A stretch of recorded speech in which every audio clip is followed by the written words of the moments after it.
So someone in our community has asked, I want to subcontract out some work, but I'm not sure what percentage I should aim to gain out of it. What would be your calculated formula?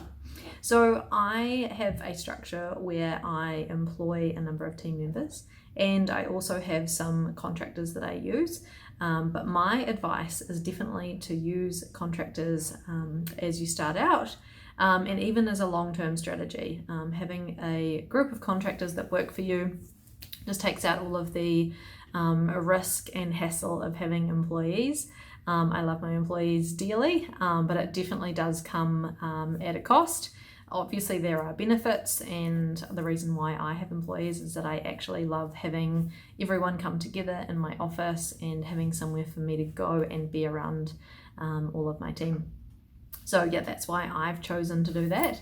But so when I do have contractors, I do have a bit of a formula, and there's some really key things that you need to have a think about when you do decide on what hourly rate you're going to pay your contractors, and then what hourly rate you're going to charge your clients. And the difference between those two is called your margin. If you don't have enough margin, it is going to actually cost you money having other people do the work for your clients, because is still things that you need to take into account that you will need to pay for, and costs of having contractors. So you've got to make sure that you think about the non-billable time that your contractors are going to spend on things that you have asked for, such as attending team meetings. So if you want to have your contractors and you have a meeting where you talk about the client work, or like how things are going, or whatever it might be, you're gonna need to be very clear and upfront with your contractors as to whether you will expect them to be at team meetings, and that they are going to charge you or not charge you for that time. So that's one thing to keep in mind. I don't have my contractors attend team meetings or do anything non-billable. I only have them do client tasks. So in my contract with them, in the agreement, I actually explicitly say that all time charged to me must be able to be on charge to clients. So if they make big mistakes, or something goes wrong, or they've made an error that is on their side, their fault, then they aren't able to charge me for that time. So that's just a bit of a safeguard in there. So if you have a think about, it does depend on what country you're in. Now, obviously I'm in New Zealand, but you need to relate this to your own country. So if you are charging your services out, or talking New Zealand dollars, we charge ours out between sort of 57 and 97, depending on what it is. You might just have one hourly rate, and that's absolutely fine. So you need to think say if you can, you want to try and have let's say that we charge our services out at $60 an hour or $65 an hour.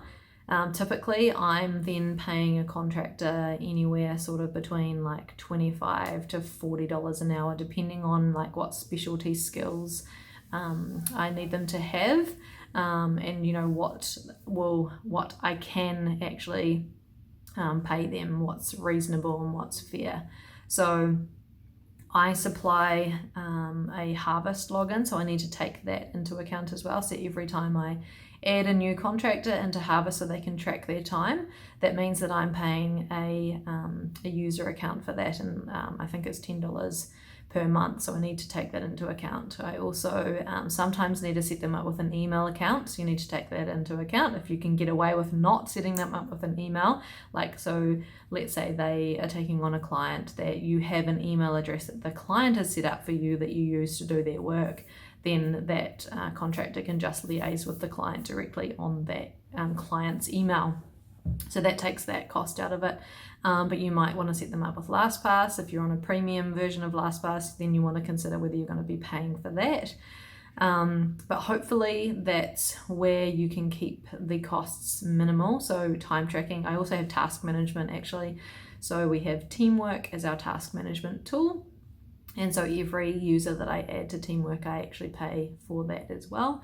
So you need to make sure that you're really thinking about all of the access and accounts that they would need as a contractor and how they're actually going to deliver that service to the client. And so you'll need to take that those numbers and those costs into account as well. So it's no good having a contractor that they're only going to do 3 hours of work per month for you, and you're only have a margin of $10 an hour. So the difference between what you're charging the client and what you're paying your contractor is only $10. Then you're only making $30 a month on that contractor, and then your costs might be almost $30. So it's really not worth the hassle, and you should be doing that work yourself. So if you can get to a point where you're 50% paying the contractor, and you're making a margin of 50%, and let's say you're able to charge the client $60 an hour, and you're able to find a contractor to work for you for $30 an hour, that's $30 margin. That would be a really good margin for you, because there's so many other things that you need to take into account. How much time have you spent on sales and getting that client and bringing them on board?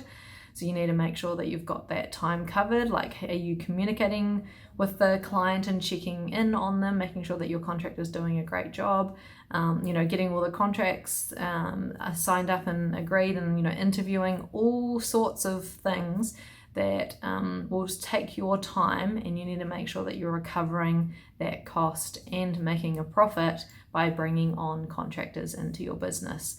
So make sure that you've got a really decent margin in there. Otherwise, it's just not going to be worth it, and you're not going to see the profit for your hard work that you're putting in. So yeah, those are the things to definitely take into account.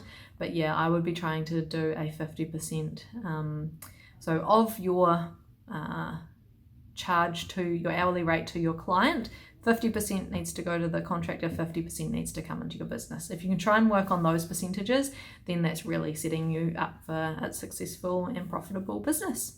So yeah, I hope that's answered your question. And please do make sure that you have a very robust contractor agreement.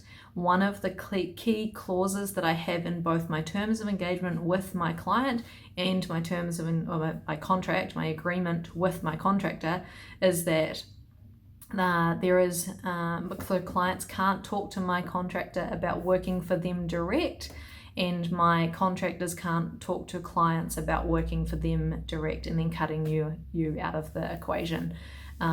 So that has definitely happened to me. It's not a nice feeling, because you put in all of your heart and soul and hard work in getting the client and bringing them on board and finding a contractor and setting up the systems, and all sorts of work goes into it. And just make sure that you're protecting yourself in that way. So yeah, I hope that's answered your question well. Please do jump into the members club on a free trial if you want to find out more information or get templates for the contractor agreement. I actually have mine in there.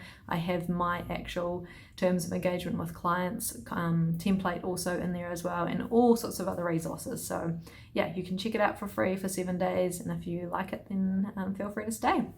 All right, thank you, bye.